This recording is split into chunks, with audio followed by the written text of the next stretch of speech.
Pushkin. Hello, Malcolm Gladwell here, and welcome to what might be the final episode in our Development Hell series of Revisionist History. Today, we're talking about Elvis. Down any street. That person singing is not Elvis. These are the people. That's Cameron Crowe. You've seen his movies. Jerry Maguire, Almost Famous. He wrote Fast Times at Ridgemont High. So many more. In the city rain. And the guitarist on this song is Nancy Wilson from the mega 1970s band Heart, who at the time was Cameron Crowe's wife. And the story we're going to talk about today starts back in the summer of 1986 when Cameron and Nancy were on their honeymoon. They spent it in a little cabin in the Pacific Northwest, a little cabin that would become the birthplace for today's movie that never was, Blue Seattle. A loving romp about two songwriters trying to write a movie for Elvis Presley. A movie about a couple writing a movie, written by a couple writing a movie. What's not to love? A script so meta that it belonged on the big screen, only the big screen wasn't big enough to handle it. Or something like that. Because one of the things that you might conclude in listening to this interview is that for Cameron Crowe, it is so much fun talking about his lost Elvis masterpiece that I think he's afraid that if he actually makes it, he'll feel abandoned. Like a version of screenwriter empty nest syndrome. So let's tell the story of Blue Seattle. And this interview is different from all the other development hell stories we told on this series, because instead of giving us the script to his movie, Cameron Crowe gave us the songs he and Nancy wrote 40 years ago. As in every Elvis movie, the best parts are the songs. They capture a moment, that honeymoon burst of creative inspiration, and they tell a story about a young couple in love. I've been looking forward to this all week. Let's start from the beginning, because this is a story that needs, as you know, appropriate setup. Well, when we first talked, yeah. I went down a road that felt very friendly and evocative and filled with memories, because you are an Elvis guy. Your revisionist history on Elvis was seminal. And this idea of like never made projects from the heart and stuff, it combined with my love of Elvis and a particular part of Elvis to just want to like put this in your lap, Malcolm. Yeah. This was one that got away. Well, let's start with Elvis. So your first concert you ever attended as a kid, right, is an Elvis concert. That's right. I won tickets on the radio. You're 12. And, yeah, something like that. Which Elvis are you getting in that? Late period Elvis. 72 Elvis. The big high collars. Big high collars, karate kicks. He was a little obsessed with Nixon in my San Diego Sports Arena show. He did an imitation of Nixon, and at one point was on his back, kind of kicking his legs, just having fun. The king was having fun at my show. Baroque. It's Baroque. You got Baroque Elvis. I got Baroque Elvis, but Malcolm, there was one moment where it just broke through, like his genius really broke through. And it was a brief moment of sunlight through the clouds, but it was Bridge Over Troubled Water. Oh. And I felt him connect. And there was that moment where it was galvanizing. Yeah. And he was giving what he wanted to give. And the audience was like mid-shriek and kind of taking it in. And that was the DNA you were meant to build up from watching the show. Like, okay, there he is. When you're weary, feeling small. It was kind of fun and games Elvis. And so this is so much of your life's work kind of grows is growing from the tiny seed of that Elvis concert, right? I mean, Almost Famous. Yeah. So this concert had a huge impact on you. It did, and also Malcolm, because like I took my mom, and my mom, you know, if you've seen Almost Famous, you know my mom. Yeah. It's unfair that we can't listen to our music. It's because it is about drugs and promiscuous sex. Simon and Garfunkel is poetry. Yes, it's poetry. It is the poetry of drugs and promiscuous sex. Honey, they're on pot. So that week changes a lot. So this was the door that gets cracked open where rock and, of course, my future love and that combined with journalism, I was on my way. Yeah. But Elvis was there at the gates, and I still was obsessed with Elvis, but I was obsessed with the corners of Elvis's experience. And one of those corners was his movies. And I loved those B movies. Some might even call them C and D movies. He comes out of the box hot with Lovin' You and Jailhouse Rock. But eventually he's doing genre things for the money that Colonel Parker has put him up for. And, there's a set formula for the Elvis movies that happened. And I became obsessed with those movies. Yes, yes. And you became obsessed with them because, one of the things I was trying to figure out as I listened to the music of the project we're going to talk about was I was trying to understand your intentions. Mm-hmm. And so are you obsessed in a kind of... That's so delicately put. I love it. Are you winking at Elvis? Are you sharing in the fun or are you buying it? All of the above. All of the above. I think you just have to enjoy it for what it is, which is a romp. Elvis often did 3 of those movies in a year. You can see he's kind of confused by the character names they call him by. It's like he's lost. He's brilliantly lost. It's just, you see so much. It's almost watching his face in these movies is like a diary that he never wrote. You can see, why am I here? You can see glimmers of, oh, this is good. Anne Margaret, Viva Las Vegas. Wait a minute. Yeah. She's challenging me. So it's all there, hidden in this candy-colored genre romp that the Elvis movies became. So all of the above. Yeah, yeah. So you develop early on, in other words, a rich and nuanced interpretation of who Elvis was and what he stands for. Yes. And that's is there any other artist who plays a comparable role in the development of your imagination? No, because there's only one guy artist who was so huge that he was able to make 30 throwaway movies that did well enough so that he could keep doing it, like perhaps against his will. Only one person that I ever knew about, and we'll share this later, did ask Elvis, like, why did you make all those movies? And he gave this one person an answer, but mostly he never did any interviews. He never commented on it. He just did all those movies for 15 years. They squander quite a bit, as John Lennon would tell you in his interviews, like, why is the king just like, strolling around Hollywood sound stages with B-level stars singing like medium decent songs, but that's part of the mysteries of Elvis. Yeah. Yeah. So we have this is the kind of the necessary context. Yes. For the story that you're going to tell. Yeah. Okay. So it's the 80s. Uh-huh. And I had written Fast Times at Ridgemont High, which like amazingly kind of found an audience. So I kind of had a shot at possibly a screenwriting career. And in the middle of all this, I perhaps most importantly fell in love with Nancy Wilson, the great Nancy Wilson, amazing guitarist, half of the Wilson sisters who front their band Heart. So we were together for a while and then decided to get married. And it was a beautiful time. And Ann Wilson, Nancy's sister, had a cabin in Cannon Beach, Oregon. And that was where we wanted to go for a little honeymoon, just borrow the cabin from Ann.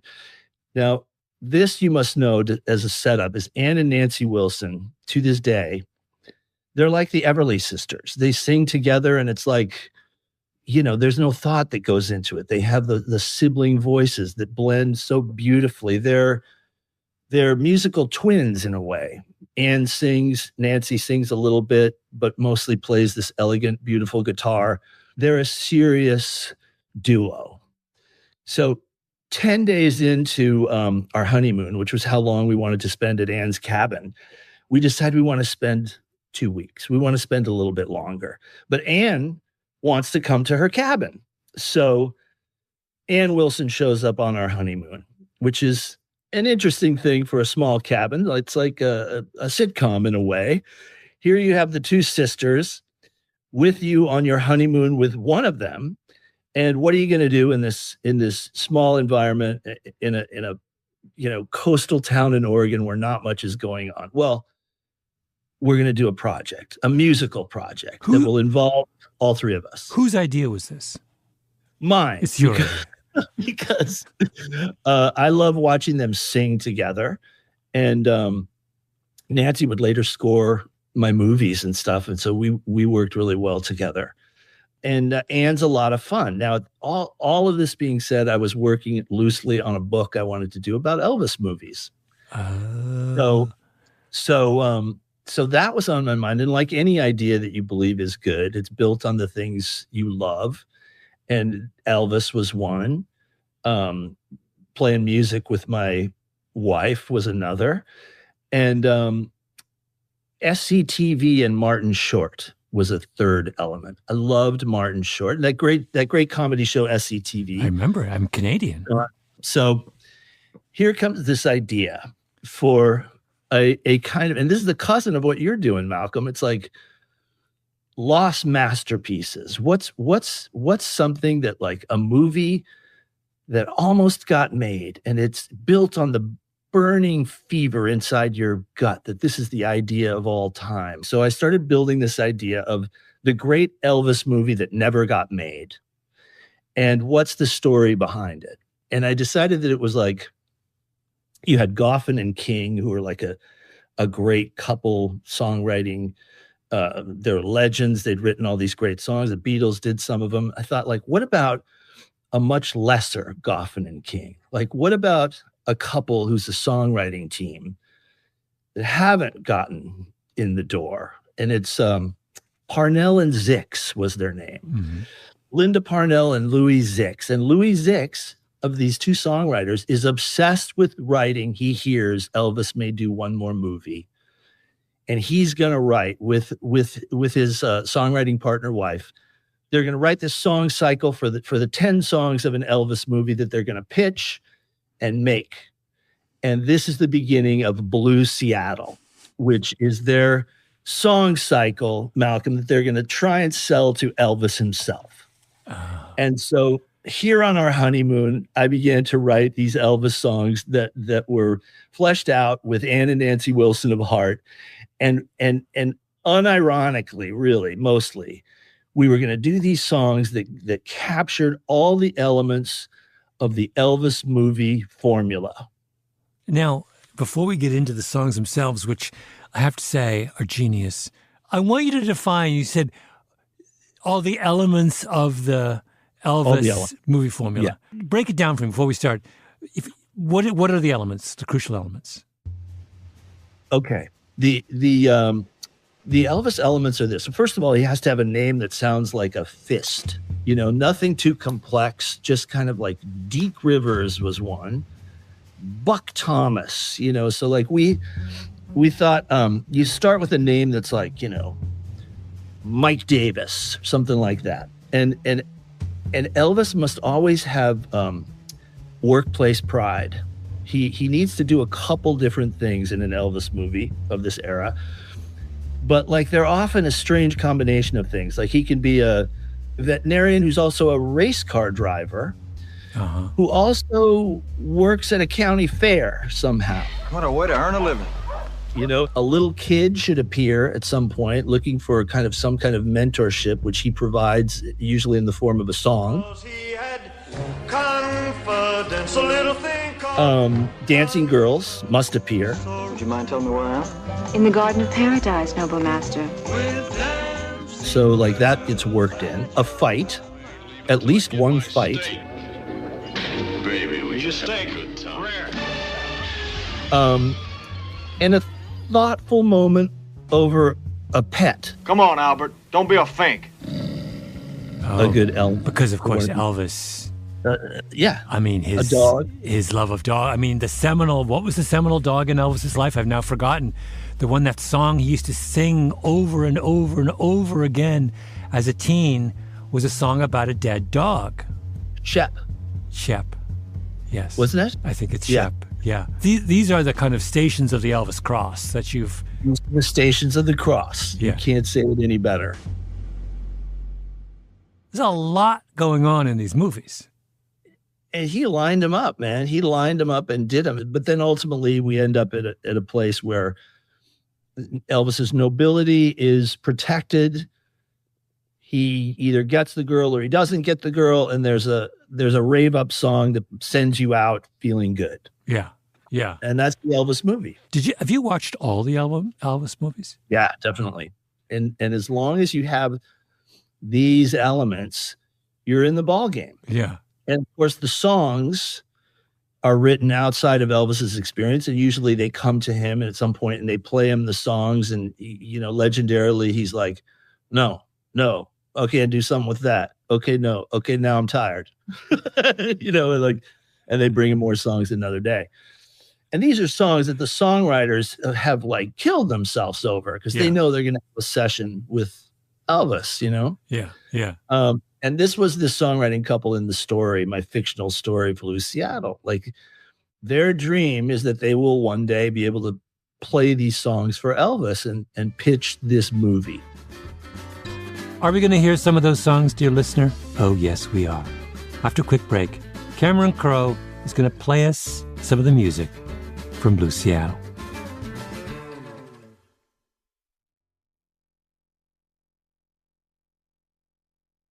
So you sat down, you're there. How long did it take to write these 10 songs? Like 4 or 5 days, because I remember we made this cassette that we're going to listen to mercifully a little bit of.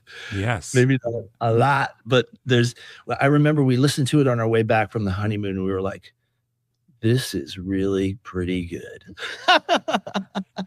Yeah. Wait, let's play that one.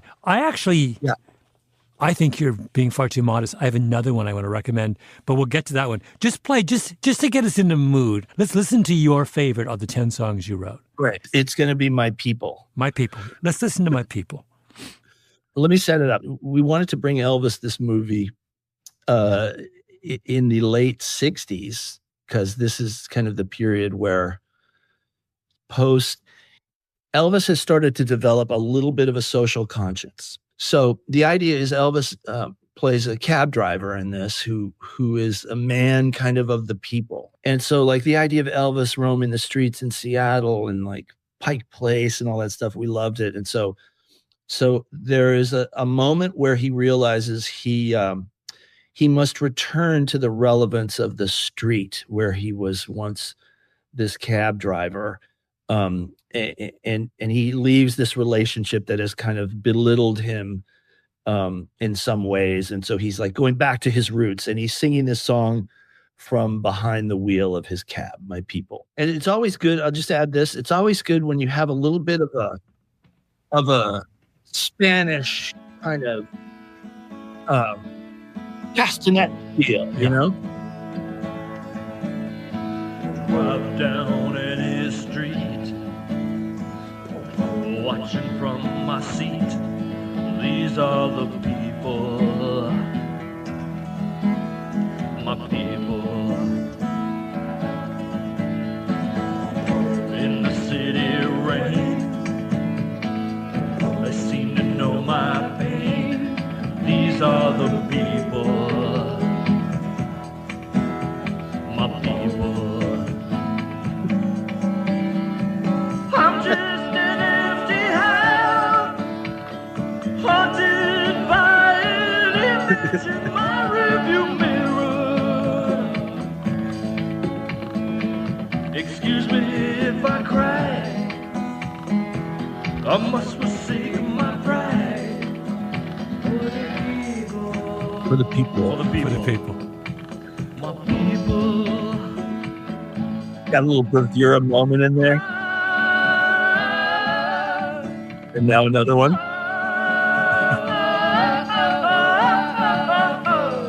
He's got to be clapping even though he has to have his hands on the wheel. Yeah. We'll still figure it out. I must forsake my pride for the people, my people.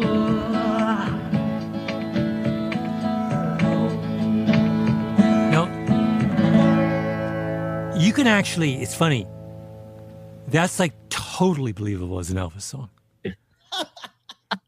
If I heard that on an Elvis album, I'm not thinking twice about it.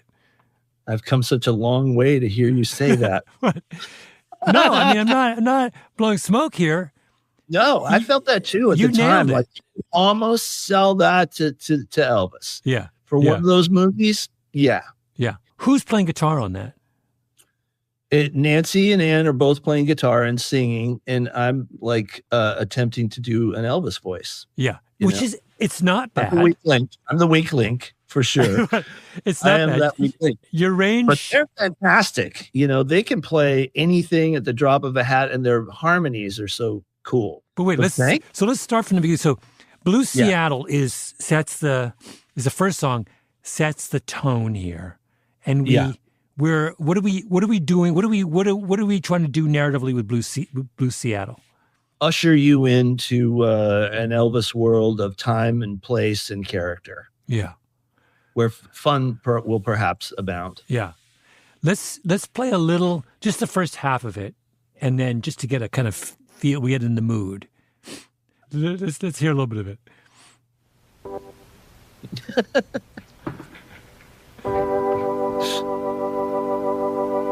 Summer winds are calling me.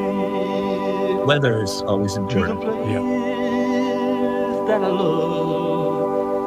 Blue skies, green mountains, a town made for love.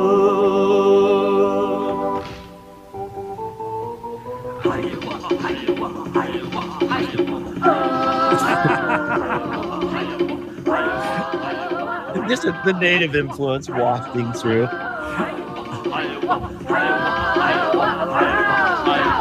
I'm going back to the place where I belong.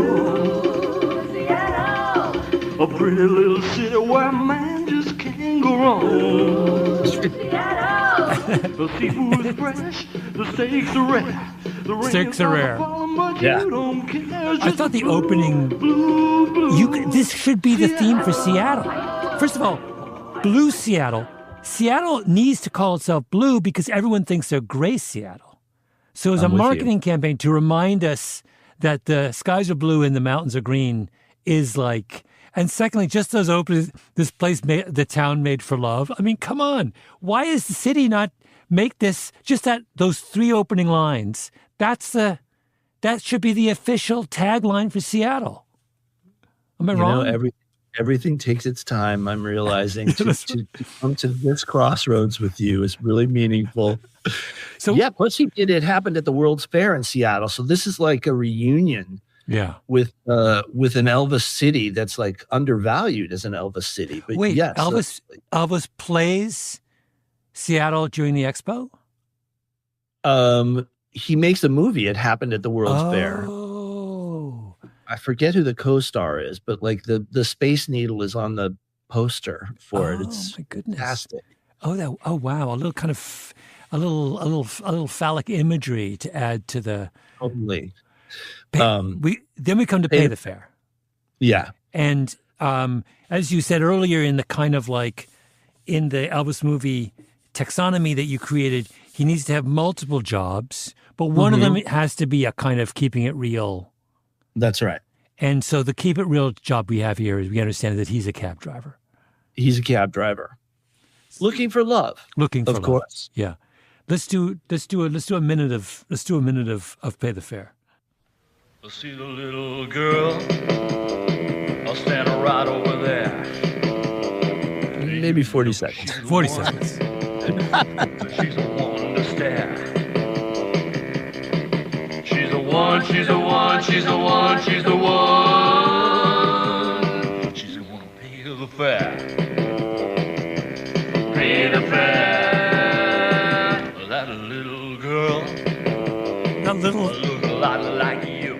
With Casio go. I tell her. And they sound so, Ken and Nancy sound so good on this. They don't. I know the thing that makes this genius is this understanding that we have the Wilson sisters doing the do do do do do do do. Right.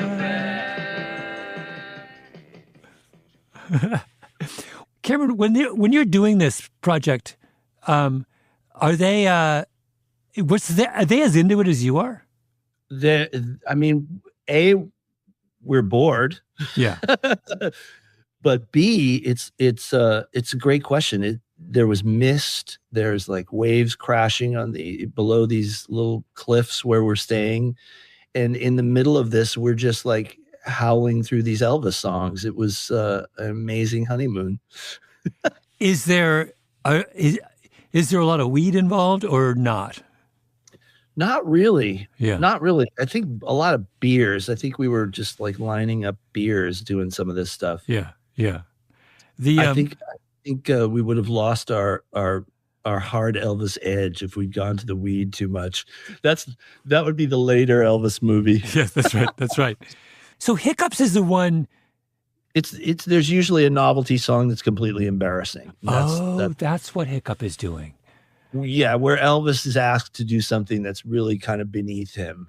And he knows it. You can always see it in the movies when he's asked to do this, to play patty cakes with a little kid or do a move like that. He usually, if you're really looking at it with a microscope, he has a little fun, and then it gets old because they're asking him to do a number of takes. You can usually tell. And so by the end of the novelty song in the movies, he's so ready to move on. But it's important that he bonds with a child and a pet. Yeah. Yeah. Those are crucial. This, it's just impossible not to be filled with sympathy for Elvis. I would want no part of his life. It just, everything about it just sounds, he's just locked up in this gilded cage, and he just sounds like he's desperately unhappy almost all the time. Yes. And the further you go into the movies, you see the anguish start to turn up. You can see the anguish build. And sometimes for whole movies, he's annoyed. Kind of just wondering why he's there while he's doing these lines. Yeah. Yeah. It's sort of heartbreaking. It is. Let's do a little bit of Hiccups just so we understand the novelty. Because now that you say that, I was puzzling. I was listening. I was like, why is Hiccups here? Let's hear. It's partly lie, it's partly rhyme. The hiccup is an old friend of mine. There's no way to rid yourself of this little pesky elf. Hiccup, hiccup, hiccup, be gone. Hiccup, hiccup, hiccup, be gone. I was humming this to myself after. No, you're right. This is the heartbreak. This is like the guy who was truly dangerous is now doing the Hiccup song. Yeah, yeah. Culturally. That line at the end, my prescription is simply love. When he goes through all the cures for the hiccups, and then he comes as the only one that works for me is love, which, by the way, is like so poignant and so true. The one thing he was lacking was love, right? That's true. It's a truer line has really been written of Elvis, that he got every other drug, in quotes, offered to him, and none worked. The only thing he needed was, it was super well said, and there it was buried in the Hiccup song. By the way, what's hilarious, continuing is hilarious, is I've said before the contrast between two of the great guitar players of our generation, and then it's a good Elvis impression, but as you say, you are the weak link. I am the weak link. You could only be though in this company. That's true. It's true. And of course, story-wise, which we'll get to, these are the demos that the songwriting team within the story are going to present to Elvis. So this would be they're recording these themselves. Yeah. Present to him, which I'll we'll talk about in a sec. Yeah. I'll try and be brief. I want to play One Chance to Love, and then let's talk a little bit more about context. This is where and this functions how. I think this is kind of the looking over his shoulder at the romantic landscape of Blue Seattle. He kind of steps out, and it's a single man in the spotlight, Roy Orbison kind of song. Yeah. That allows him to flex his vocal Elvis chops. And this time I think we should listen to the whole song. I think it's a lovely song. Yeah, let's do the whole thing. Thank you.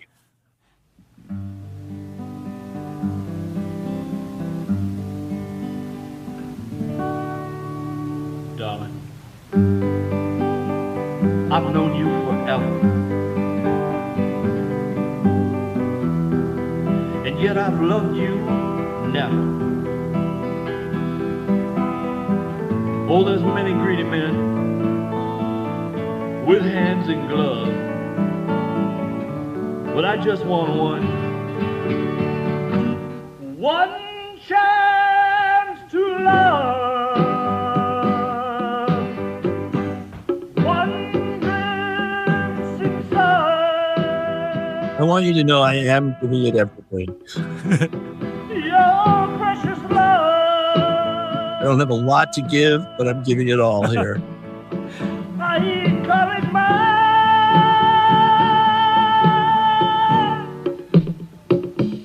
Darling. Oh, so Elvis. Many others who would ask for 20, 30, 40, or 50 chances to love. But not me, darling. No, I'll take my shot. I'll take my chance on just one. One chance to love. One glimpse in love. Your precious love.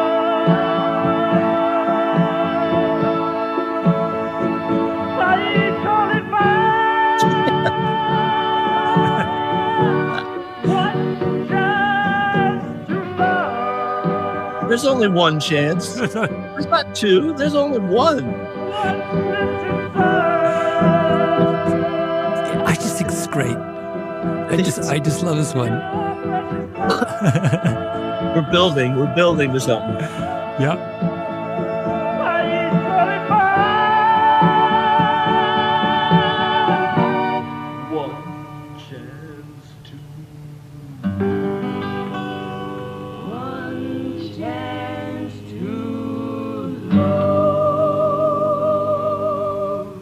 love. We get the Wilson sisters at the end. You can't beat it. We get real singers at the end. But Just in case you forgot what real singing is like. it's the least demo-ish. Mm-hmm. Mm-hmm. It feels like by the end of this, your enthusiasm for the project is increasing. You're exactly right. That is the most Elvis. That's the most pure. If you played that for anyone and said, who would be the ideal singer for that? Everyone would say Elvis. That's an Elvis song. I'm so close to it, when you're the artist, Malcolm, it's hard to look outside the character you're playing sometimes. No, that's amazing. Thank you. I always dug One Chance to Love. Yeah. Okay, now that you've heard the songs, I think you understand why I needed to see this movie. We're going to take a short break, and when we come back, we talk about how the story of the film turns out and what it all means.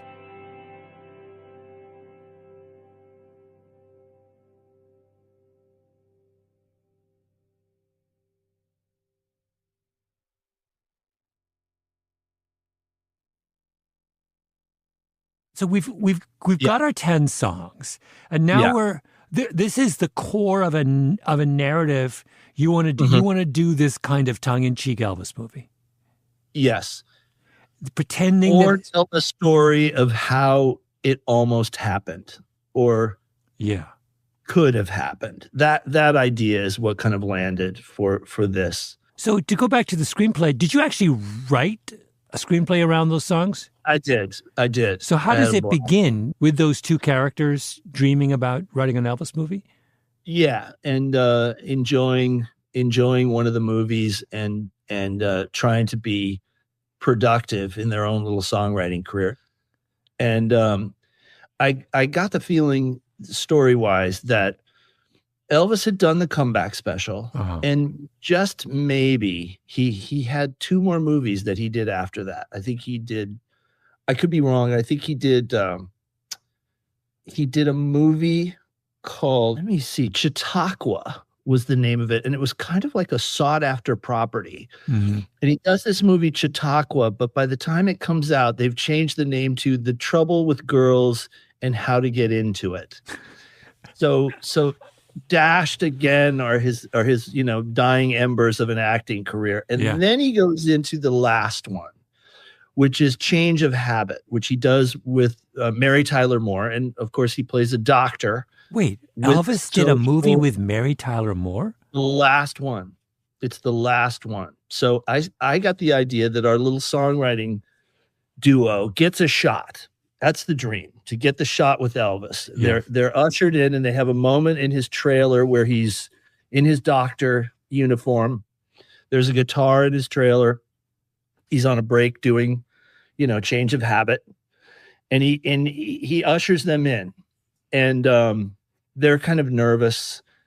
Our guy, the main guy who's like an Elvis fanatic and has like really studied Louis Zix, has studied Elvis. But anyway, they run through the songs. But before they do, Elvis says, not real talkative, totally charismatic, bronzed in his doctor outfit. He says, I always wanted to be in a good movie. I don't know I'm gonna do this very much anymore. Maybe never. Go ahead. So with having led with I'm not really doing this stuff anymore. Yeah. These guys earnestly run through the songs. And Elvis listens. And he says, let me have the sheet music for the cab driver, my people song. Oh. And this one guy that's written the songs plays the guitar, Elvis's guitar, and accompanies him. And Elvis sings My People in that little trailer. And then a guy comes to get him to do a scene, and he's leaving. And our guy, Louis, says, Elvis, why'd you do all those movies? And I used the line that I had heard from the actual story where somebody asked him that. And he said, hey, man, last thing I remember, I was driving a truck. And he laughs and leaves. And we're left with the songwriting couple. And the wife of Louis says, I think he said no. And Louis says, yeah, but what a no. That's like the greatest no ever. And she says, sometimes a no is maybe even better than a yes. Oh. And that's the end of Lost Masterpieces, the movie that never gets made. Elvis never makes another movie, but they have that moment in the trailer that where it all came to life for 1 minute while he sang the song. Yeah. That truck, last thing I remember, I was driving a truck. Yeah. I'll tell you where it came from. Leon Russell, the great, pianist and member of the Wrecking Crew and stuff, played on besides being, genius solo artist, he played on so many records, and he played on a bunch of Elvis records. And he was in the RCA studios in the hallway, and he sees Elvis coming down the hallway, and they hadn't seen each other since playing on a session. And Leon Russell described it as he kind of like developed Elvis Tourette's. He just like, what do you say to him? And he ended up blurting out, Elvis, why'd you make all those shitty movies? Just yucking it up in a studio hallway. Yeah. And Elvis said, last thing I remember, I was driving a truck, and like walks on, driving a truck in Tupelo, basically. And then the hurricane hit, and there he is. Like, what he means, his whole life is just a blur. That's what he means. Oh, that's what he means. But yeah. But Cameron, once again, it's so heartbreaking. It is heartbreaking. The idea that he would, he's essentially confessing to the fact he's had no agency over his own career, which we know is the truth of his own career. Yeah. That he just completely surrendered all decision-making to somebody else, to this kind of bad surrogate father. Yeah. And clearly, in what little research I've been able to do in the years past our little novelty project here, he didn't appreciate his movies. He never apparently had the moment of watching him at 2 or 3 in the morning and saying like, yeah, it's kind of good. I think he mostly became ashamed of them. Yeah. Yeah. But also the idea of doing this kind of bittersweet Elvis, who's aware of his own kind of loss and failure in some sense, and who, you know, they're coming to him and they're confronting him with more of the kind of falsehood, you know, like a kind of, and like that, and he can't do it anymore. Priscilla Presley said there's a version of Elvis that few people ever saw, and they would go to the outskirts of town to like gospel festivals, and Elvis would sit at a piano with like a gospel group who was just like kind of amateurish gospel group, and he'd sing at this piano, and she would say that was the purest Elvis. That was him just connected to his own heaven. Mm-hmm. That was it. And she said, like, if you're going to do something about Elvis and not have that in, you're not seeing the real guy. So I felt like that moment in the trailer, he actually, there was just a love of music, and there was something in that song that like touched him enough to want to sing it. And who is he if not a singer? And so he takes a spin. Mm-hmm. He takes it for a spin, and that was his goodbye. It's like, yeah. In the screenplay, how much of Elvis had we seen prior to the trailer? Oh, nothing. He's like Wolfman Jack in American Graffiti or something. It's like, so it's a brief. Oh, he just has that he has that cameo right at the very end. Yeah, they're just jamming like we're on the honeymoon. They're trying to like. It's the joy of their creation. The songwriters, the whole story really is they're living in it and experiencing it like we did on our honeymoon.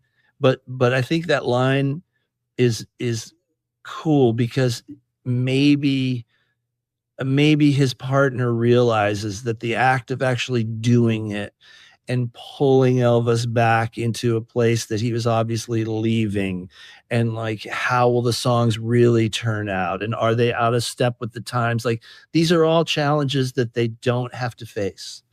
They got to see it. And damn, it was good. Yeah. Yeah. Oh man. Cameron, why have we been denied this? This is so much more interesting than I imagined. I thought what you were doing, because all I had was the songs. You sent me the songs. Yeah. I didn't have the story. And I thought, oh, this is like a goof. I just thought, oh, you're just like, someone who loves Elvis is doing a little goofy Elvis thing. A kitschy thing. Yeah. But now I understand, as is the case with so many of your movies, when we get to the core of it, there's something really emotionally resonant there. Like painfully emotionally resonant there. I hope so. It's that happy, sad feeling that, you know, like the songs we love so often tap into that happy, sad feeling of, you know, the yin and yang, and you get to feel it all. So wait, did you pitch this script anywhere? No, I kind of wrote it and enjoyed it and moved on to something else. Why didn't you pitch it? I hadn't started directing yet, really. And by the time that I did, I was already off on another journey. But, I mean, I always loved the idea of the dream that almost happened. And this is what you're digging into right now. Mm-hmm. There's an incredible kind of like happy, sad melancholy about, you know, some of the Christopher Guest stuff in the way that it was influencing me around this time and later too. Like, I just loved the humanity and the humor and the mix of that. Mm-hmm. I don't know. It just maybe someday I'll circle back to some version of this. But I did love the idea of a portrait of these artists just like scraping for something true. Mm-hmm. And a different truth comes out of it. On this season's Development Hell series, we've heard stories about my brush with Hollywood glory, science fiction tales that never were, chimp-forward Michael Jackson biopics. But I wanted to tell you about Blue Seattle at the end of it all, because this conversation was my ticket out of development hell. Crow and Nancy Wilson got divorced some time ago. We didn't talk about that, but I think it was part of the happy, sad feeling I got listening to these songs they made together right when they got married. Crow is the king of happy sad on film, the kind of instant nostalgia that's all about feeling joy while knowing it will pass, that all things fade, but not if they never exist in the first place. That's the beauty of development hell. I thought it was all about missing out on projects the world deserves to see, and for some films, like, say, Bubbles, it really is. But it's also about ideas so perfect that realizing them on screen might do them a disservice. Will anyone's Elvis be better than Cameron Crowe singing with Nancy Wilson 10 days after they got married? How could you even shoot the scene where the songwriters run through all the songs they've written in a trailer? How's Elvis gonna clap his hands while driving his cab? Would it look ridiculous? Maybe. That's not the point. Does it sound amazing? Absolutely. And does it come to life in our imagination? Yes, it does. It's like Louis' wife says, sometimes a no is better than a yes.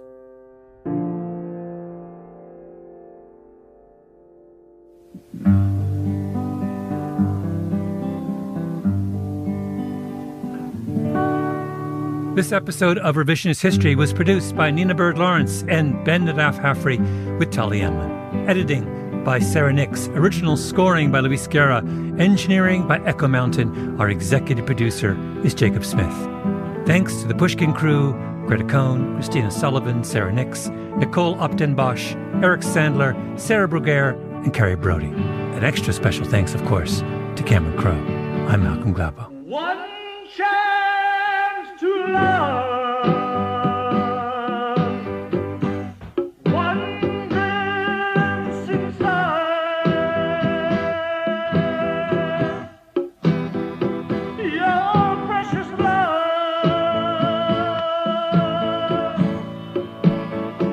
I call it mine.